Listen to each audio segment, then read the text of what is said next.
Today our lecture typhoid fever. आज हम typhoid fever को एक्सप्लेन करेंगे। टाइफाइड फीवर क्या है इसको हम डिटेल में स्टडी करेंगे एंड टाइफाइड फीवर से रिलेटेड जो भी इम्पोर्टेंट पॉइंट हैं वो हम यहाँ पे पुट अप करेंगे। सो फ्रेंड, बिना टाइम वेस्ट किए हम स्टार्ट करते हैं। टाइफाइड फीवर, इसकी डेफिनेशन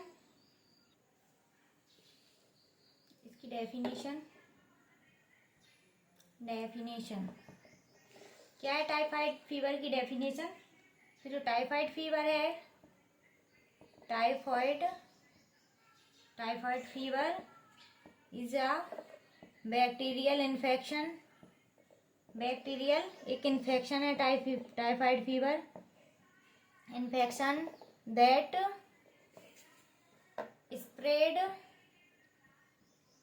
spread through contaminated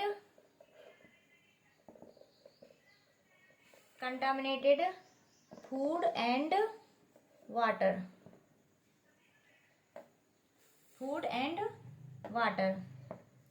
तो सिंपल सी इसकी लैंग्वेज है। जो टाइफाइड फीवर होता है वो क्या होता है, एक बैक्टीरियल इन्फेक्शन है जो कि स्प्रेड होता है, फैलता है। कैसे? कंटामिनेटेड फूड या वाटर, अनहाइजीनिक फूड या वाटर। जैसे कि हमने कहीं पे अनहाइजीनिक फूड को इंजेस्ट कर लिया, इंटेक कर लिया, या वाटर को, अनहाइजीनिक वाटर को हमने पी लिया, इंटेक कर लिया, तो वो क्या करेगा, टाइफाइड फीवर कॉज कर देगा। सो टाइफाइड फीवर की जो डेफिनेशन है बहुत सिंपल है। एक बैक्टीरियल इन्फेक्शन है जो फैलता है कैसे, अनहाइजीनिक फूड को इंटेक कर लेने से या वाटर इंटेक कर लेने से, अनहाइजीनिक खाना खा लेने से या पानी को पी लेने से ये क्या करता है, टाइफाइड को कॉज कर देता है। इसका जो पॉजिटिव एजेंट है वो क्या है, पॉजिटिव एजेंट जो टाइफाइड को कॉज करता है। क्या इसकी इटियोलॉजी है? तो टाइफाइड फीवर को कॉज करने वाला जो बैक्टीरिया है वो कौन सा है, रेड पेंसिल इंपॉर्टेंट है, सल्मोनेला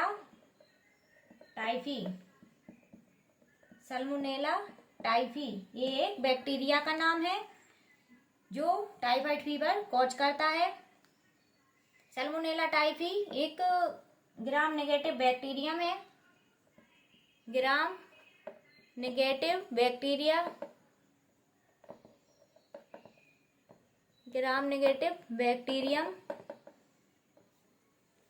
टाइफाइड को कॉज करने वाला जो एजेंट है, जो माइक्रो ऑर्गेनिज्म है जो कि टाइफाइड फीवर को इन्फेक्शन करता है, वो क्या है, सल्मोनेला टाइफी। और यह जो बैक्टीरिया है ह्यूमन बॉडी के अंदर इंटर होने के बाद ये क्या करता है, ये हमारे जीआई सिस्टम को इफेक्ट करता है। किसको? जीआईटी ट्रैक्ट या जीआईटी सिस्टम को क्या करता है, इफेक्ट करता है। जीआईटी मीन्स गैस्ट्रो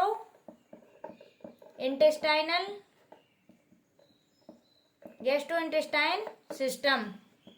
जो हमारा पाचन तंत्र होता है ना, तो जो सल्मोनेला टाइफाई बैक्टीरिया है वो हमारे पाचन क्रिया पर इफेक्ट करता है। कहाँ करता है? पाचन क्रिया पर इफेक्ट करता है। इसी कारण जो टाइफाइड फीवर का जो सिम्टम होता है ना, फीवर के साथ डायरिया, लूज मोशन आना, ये साइन शो करता है। क्यों? क्योंकि ये बैक्टीरिया हमारे जीआई सिस्टम को इफेक्ट करेगा। हमारे जीआई सिस्टम में ये बैक्टीरिया इंटर होने के बाद ये क्या करेगा, इन्वेड होगा, अपनी कॉलोनी बनाएगा। बैक्टीरिया इन्वेड यानी फैलना, invade lymphatic tissue of GIT wall. जो हमारी जीआईटी वॉल है, जीआईटी जो वॉल रहेगी, जीआईटी की जो दीवार होगी, कवरिंग मेम्ब्रेन होगी, उसमें जो लिम्फेटिक टिश्यू होते हैं वहां ये बैक्टीरिया जाकर पहुंच जाएगा और अपनी कॉलोनी बनाना स्टार्ट कर देगा, इन्वेड होना स्टार्ट कर देगा, इन्फेक्शन कॉज करना स्टार्ट कर देगा। और जीआईटी की जो वॉल है उसके अंदर क्या करेगा, ये इन्फेक्शन तो बनाएगा ही बनाएगा, साथ में ये क्या कर देगा, पेयर्स पेचिस बना देगा, Peyer's patches in GIT wall. And जो सल्मोनेला टाइफी बैक्टीरिया है, इसके अंदर क्या है, सल्मोनेला टाइफी जो बैक्टीरिया है, इसकी 3 मेन एंटीजन है। इसके अंदर 3 एंटीजन प्रेजेंट होते हैं, 3 antigen present in Salmonella typhi bacteria के अंदर। पहला ओ एंटीजन, दूसरा एच एंटीजन और तीसरा VI एंटीजन। ये 3 एंटीजन प्रेजेंट होते हैं इस बैक्टीरिया के अंदर, और यही एजेंट मतलब पॉजिटिव एजेंट होते हैं। यही एंटीजन रिस्पॉन्सिबल होते हैं डिसीज कॉज करने के लिए। एंड टाइफाइड फैलने का जो प्राइमरी सोर्स है वो क्या है, टाइफाइड जो फैल रहा है उसका प्राइमरी सोर्स क्या है, कैसे फैलता है टाइफाइड, क्या प्राइमरी सोर्स रहेगा। तो सबसे पहले जो इसका प्राइमरी सोर्स रहना है वो फीसिस और यूरिन। प्राइमरी सोर्स इसका क्या रहना है, फीसिस या यूरिन। प्राइमरीली ये जो टाइफाइड फीवर है ना, जो सल्मोनेला टाइफाइड स्प्रेड हो रहा है ये बैक्टीरिया, वो कैसे होना है, फीसिस एंड यूरिन के थ्रू। फीसिस एंड यूरिन, किसका यूरिन, इन्फेक्टेड पर्सन का फीसिस यूरिन, ये प्राइमरी सोर्स रहेगा जो कॉज करेगा टाइफाइड फीवर को। सेकेंडरी जो इसका सोर्स रहेगा, secondary source of spread typhoid, second source क्या रहना है इसका, सेकेंड सोर्स इसका रहेगा infection are contaminated water and food, contaminated food and water, unhygienic food and water. अगर हमने अनहाइजीनिक फूड एंड वाटर को इनटेक कर लिया है तो वो क्या करेगा, टाइफाइड फीवर कॉज करेगा। इसलिए खाना खाने से पहले या पानी पीने से पहले हमें इन बातों का ध्यान रखना चाहिए कि जो फूड है या वाटर है वो फ्रेश होना चाहिए। ऐसा नहीं है कि 1-2 दिन पहले का आप फूड एंड वाटर इनटेक कर रहे हैं तो इसमें क्या होगा, वो अपने को टाइफाइड फीवर कॉज कर देगा। क्योंकि वो कंटामिनेटेड फूड हो जाएगा, 1-2 दिन पहले का फूड हो या वाटर वो कंटामिनेट माना जाएगा। और कंटामिनेटेड फूड इनटेक करने से या वाटर इनटेक करने से क्या होगा, हमें टाइफाइड फीवर कॉज हो जाएगा। तो इसका जो प्राइमरी सोर्स रहेगा वो क्या रहेगा, फीसिस या यूरिन, वो भी इन्फेक्टेड पर्सन का। कोई इन्फेक्टेड पर्सन है, उसने कहीं कॉलोनी के आसपास या कॉलोनी के थोड़ी दूरी पे जाकर के यूरिन कर देता है या फीसिस करने को जाता है, तो इस कंडीशन में क्या होता है, जो हेल्दी पर्सन उसी जगह पर गया तो उसका इन्फेक्शन स्प्रेड हुआ वहां से और एक हेल्दी पर्सन के अंदर इंटर हो गया। वैसे तो हमारी गवर्नमेंट ऑफ इंडिया, हमारी भारत सरकार ने स्वच्छता अभियान के तहत सारी सुविधाएं दी हैं, लेकिन गांव के लोग और विलेज के लोग उन चीजों का अभी भी उपयोग नहीं कर रहे हैं और यूरिन करने के लिए या फिर फीसिस करने के लिए वो बाहर कहीं भी किसी भी एरिया में जाकर के करते हैं। इससे क्या होता है कि इन्फेक्टेड पर्सन के फीसिस एंड यूरिन से इन्फेक्शन स्प्रेड होने लगता है और ये भी एक बहुत बड़ा कारण होता है जिससे कि टाइफाइड फीवर कॉज हो जाता है। लेकिन हमें स्वच्छता को ध्यान में रखते हुए वॉशरूम और टॉयलेट का ही उपयोग करना चाहिए ताकि इस प्रकार की बीमारियों से हम खुद बचें और फैलने से भी रोका जा सके। एंड टाइफाइड फीवर का सेकेंडरी सोर्स है कंटामिनेटेड फूड एंड वाटर का इंटेक करना। तो इस चीज का भी हमें ध्यान रखना है कि हम कहीं भी जाएं, खाना खाने से पहले हमें पता होना चाहिए क्या वो फ्रेश है, पानी पीने से पहले हमें पता होना चाहिए क्या वो स्वच्छ है, फ्रेश है, क्योंकि ये भी बहुत बड़ा कारण होता है टाइफाइड फीवर का।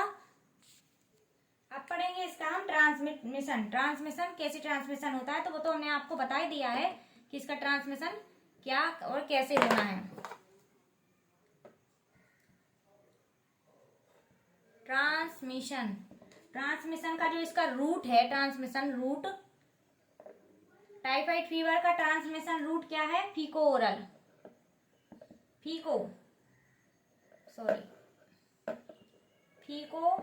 ओरल रूट है इसका।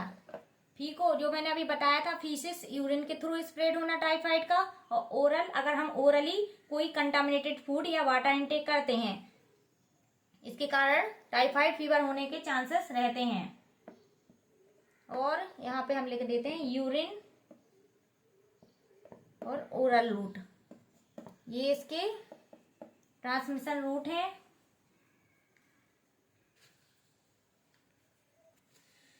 अब पढ़ेंगे हम फीको ओरल के through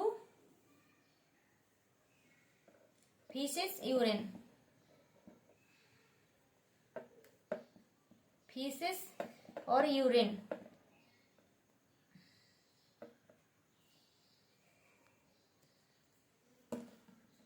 contaminated food and water.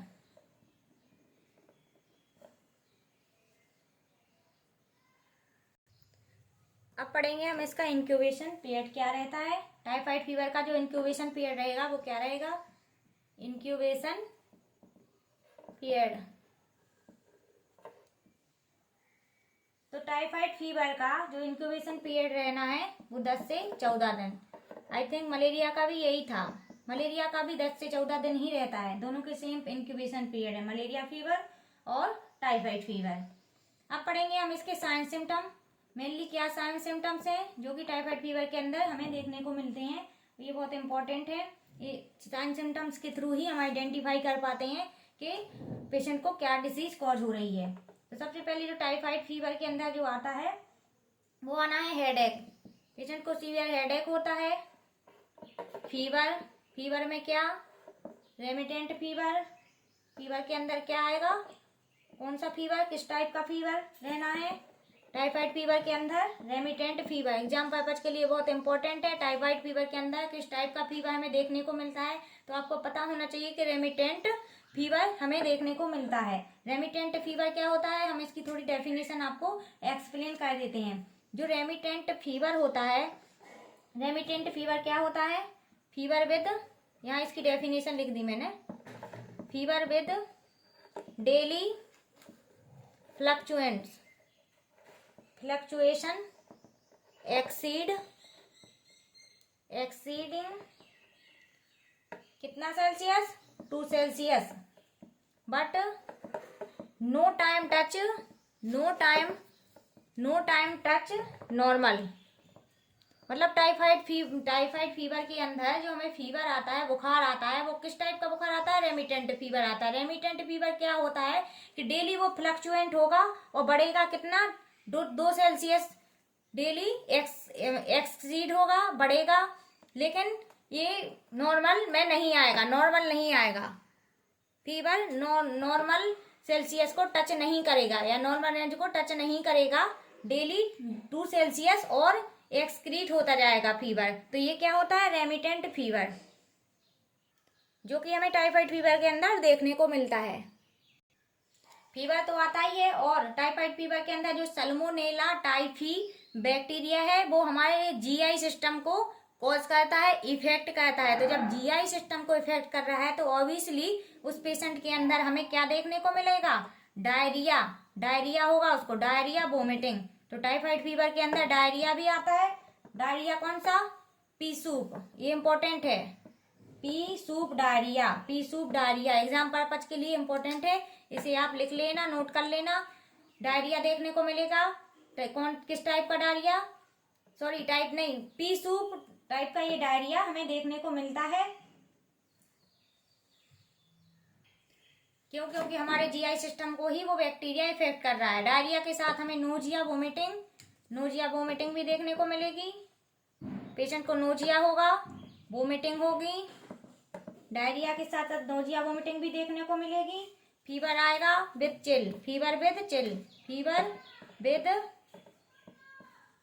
Chill, ठंड लेकर के बुखार आएगा। स्टोमक पेन होगा। स्टोमक पेन क्यों होना है? क्योंकि डायरिया हो रहा है, बार बार डायरिया होने से या नोजिया वोमिटिंग होने से हमारी जो स्टोमक की मसल्स होती हैं वो स्ट्रेच होती हैं। स्ट्रेच होने के कारण वो क्या करेंगी? पेन करेंगे। तो एब्डोमिनल पेन भी होगा। बॉडी पेन होगा, यहाँ लिख देते हैं, बॉडी पेन, शरीर में दर्द होगा। और इसके साथ साथ एक और इम्पोर्टेंट इसका साइन है, हम रेड से मार्क कर देते हैं यहाँ पे, स्किन रेसेस रहेंगे। स्किन रेसेस भी आते हैं टाइफाइड फीवर के अंदर। वो भी कैसे? रेड स्पॉट जैसे, रेड स्पॉट की तरह रेसेस आएंगे, एब्डोमेन पे रेसेस आएंगे।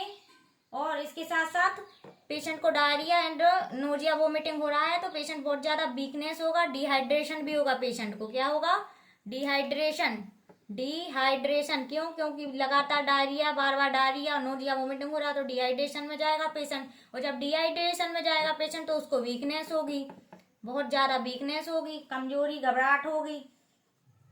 और डायरिया हो रहा तो डायरिया होने की वजह से पेशेंट लॉस ऑफ एपेटाइट में जाएगा। क्यों? क्योंकि वो खाना ही नहीं खाएगा। क्यों? क्योंकि जो वो खा रहा है वो डायरिया हो जा रहा है उसको, इसलिए वो लॉस ऑफ एपेटाइट भी देखने को मिलेगी इस पेशेंट के अंदर। और लॉस ऑफ एपेटाइट और डायरिया, नोजिया वोमिटिंग होने के कारण पेशेंट सीवियर वीकनेस भी होगी पेशेंट के अंदर। ये टाइफाइड फीवर के कुछ साइन सिम्टम हैं, जैसे हेडेक होना, फीवर विद चिल। फीवर में कौन सा, किस टाइप का फीवर? रेमिटेंट फीवर आना। पेशेंट को डायरिया होना। डायरिया क्यों? क्योंकि जो सल्मोनेला बैक्टीरिया है वो हमारे जीआई सिस्टम को इफेक्ट करता है, हमारे इंटेस्टाइन को इफेक्ट करता है, इसके कारण डायरिया होता है। और सिंपल सी बात है, कंटामिनेटेड हम फूड ही इनटेक कर रहे हैं, वाटर। तो जब हम कोई अनहाइजीनिक फूड खाते हैं तो ऑब्वियसली हमें लूज मोशन हो जाता है, फीवर भी आता है। तो हमने क्या किया यहाँ पे, इसका सेकेंडरी सोर्स का यूज किया, कंटामिनेटेड फूड खा लिया या वाटर इनटेक कर लिया तो क्या हुआ? टाइफाइड फीवर को कॉज कर गया। तो टाइफाइड फीवर के अंदर साइन सिम्टम क्या रहने हैं? डायरिया होगा। डायरिया के साथ किस टाइप का? P soup diarrhoea. Nausea vomiting होना है, फीवर विद चिल आना है, स्टोमक पेन होगा, क्योंकि डायरिया हो रहा तो पेन तो हो ही गया, और वोमिटिंग भी हो रही है पेशेंट को तो पेन तो होना ही है। बॉडी एक होता है, पूरे शरीर में दर्द होना, स्किन रेसेस भी प्रेजेंट होते हैं, डिहाइड्रेशन भी होगा पेशेंट को, वीकनेस आएगी, लॉस ऑफ एपेटाइट। अब पढ़ेंगे हम टाइफाइड फीवर के अंदर उसकी कॉम्प्लिकेशन। यदि ये अर्ली ट्रीटमेंट, अर्ली मैनेजमेंट नहीं किया जाता तो इसका कॉम्प्लिकेशन का क्या होता है? इसका कॉम्प्लिकेशन क्या होगा? जो बैक्टीरिया है वो क्या कॉज कर देगा? बैक्टीरिया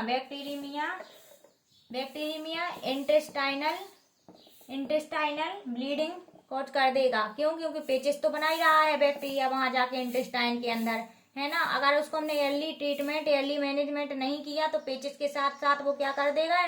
इंटेस्टाइनल ब्लीडिंग को कॉज कर देगा और ये बहुत ज्यादा कॉम्प्लिकेशन में पहुंच जाएगा पेशेंट। एंड नेक्स्ट जो कॉम्प्लिकेशन है वो पेरिटोनाइटिस। जो पेरिटोनियल ग्लैंड है उसके अंदर स्वेलिंग, सूजन आ जाएगी, पेरिटोनाइटिस एंड बोवल परफोरेशन हो जाएगा, बोवल परफोरेशन। ये टाइफाइड फीवर की कॉम्प्लिकेशंस है। Bacteria, intestinal bleeding, peritonitis and bowel perforation. अब पढ़ेंगे हम कि जो टाइफाइड फीवर है इसको हम कैसे डायग्नोस करेंगे, क्या टेस्ट होंगे लैब के अंदर जिससे डायग्नोस होगा कि टाइफाइड फीवर है। तो पैथोलॉजिकली जो डायग्नोसिस करते हैं हम, डायग्नोसिस क्या करेंगे? तो डायग्नोसिस में सबसे इम्पोर्टेंट है, इसका एक टेस्ट होता है जिसका नाम है बिडाल टेस्ट। ये इंपॉर्टेंट है, एग्जाम में कभी पूछते हैं कि टाइफाइड फीवर के अंदर हम क्या टेस्ट करते हैं, तो बिडाल टेस्ट से ही हम डिटरमाइन करते हैं कि बैक्टीरिया टाइफाइड का है। टाइफाइड के अंदर हम क्या कहते हैं? टाइफाइड के अंदर जो मेजर एंटीबॉडी होती हैं, मेजर एंटीबॉडी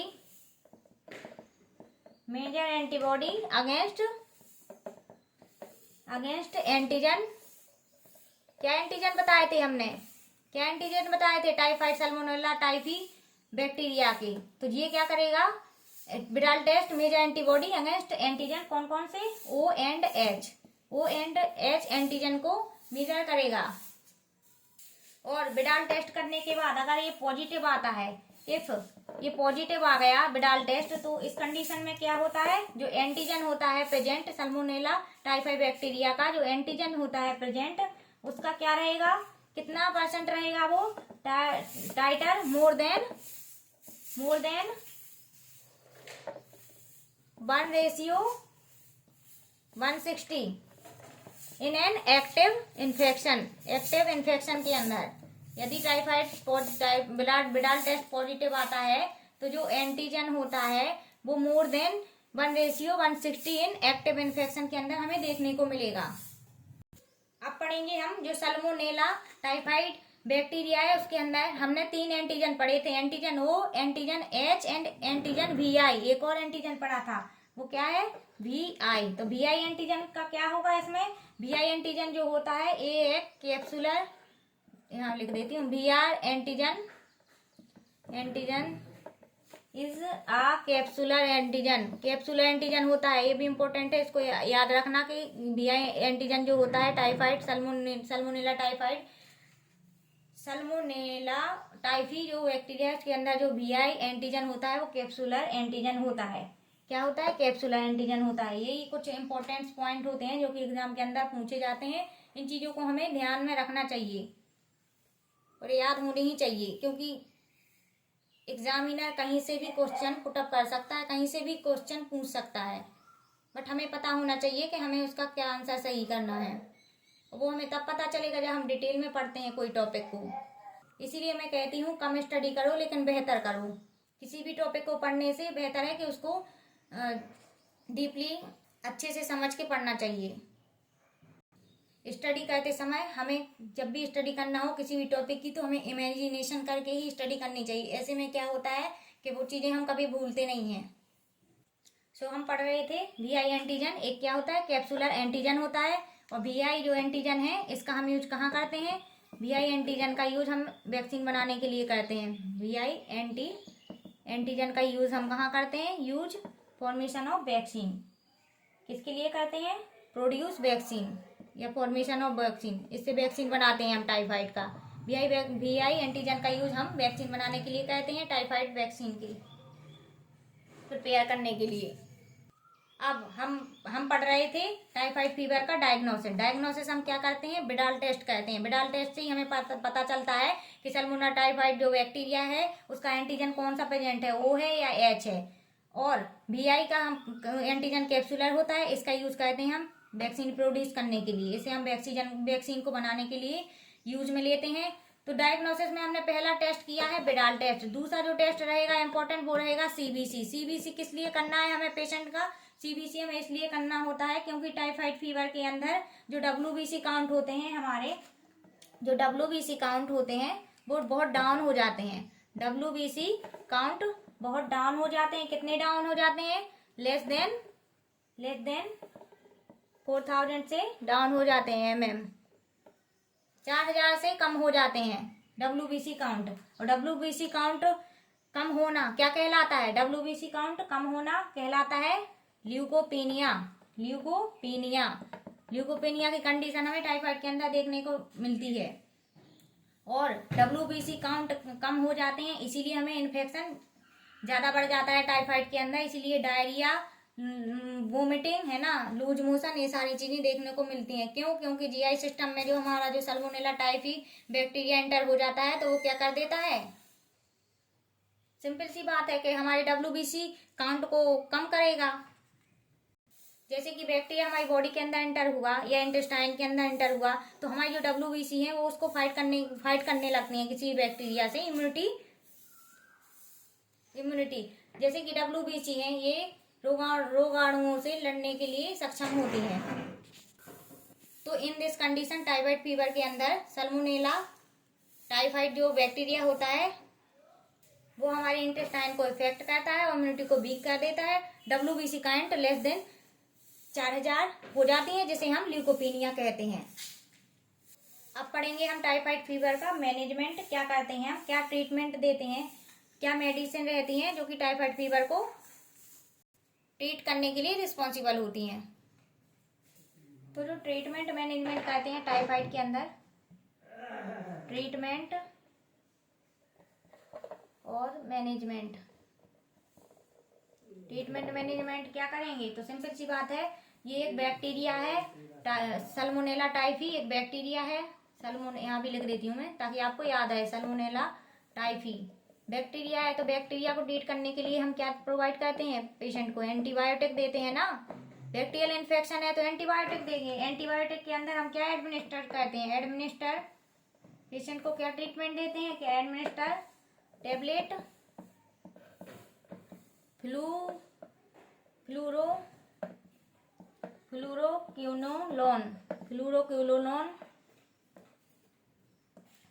फ्लूरोक्विनोलोन एंटीबायोटिक का यूज में लेते हैं। इसके अंदर कौन कौन सी टेबलेट्स आती हैं, जैसे कि सिप्रोफ्लॉक्स, ऑफ्लॉक्सासिन टैबलेट। और ये सब किसके लिए देते हैं, जो फुली सेंसिटिव पेशेंट होते हैं, फुली सेंसिटिव पेशेंट के लिए। साथ ही साथ एंटीबायोटिक के साथ हम इसमें ऐड कर देते हैं सिफिक्सिम, एजिथ्रोमाइसिन, ये भी एंटीबायोटिक है, and सेफ्ट्रेक्सोन for MDR patient.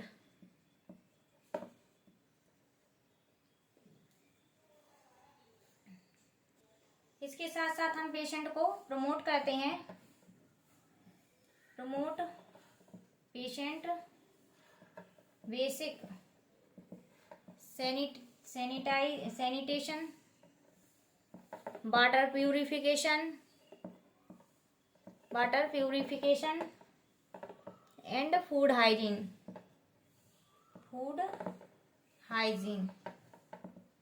Patient को प्रमोट करना है सैनिटेशन के लिए, वाटर प्यूरिफिकेशन के लिए, फूड हाइजीन।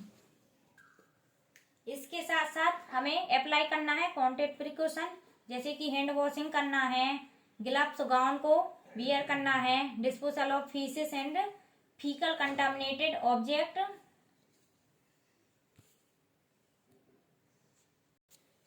आज हमने टाइफाइड फीवर को स्टडी किया है। टाइफाइड फीवर को अदर नेम से इंटेस्टाइनल फीवर भी कहते हैं।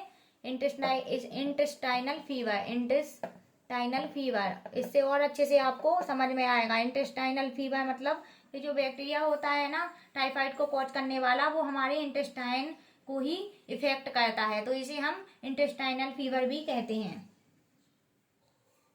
तो ये हमने कंप्लीट कर दिया है टाइफाइड को।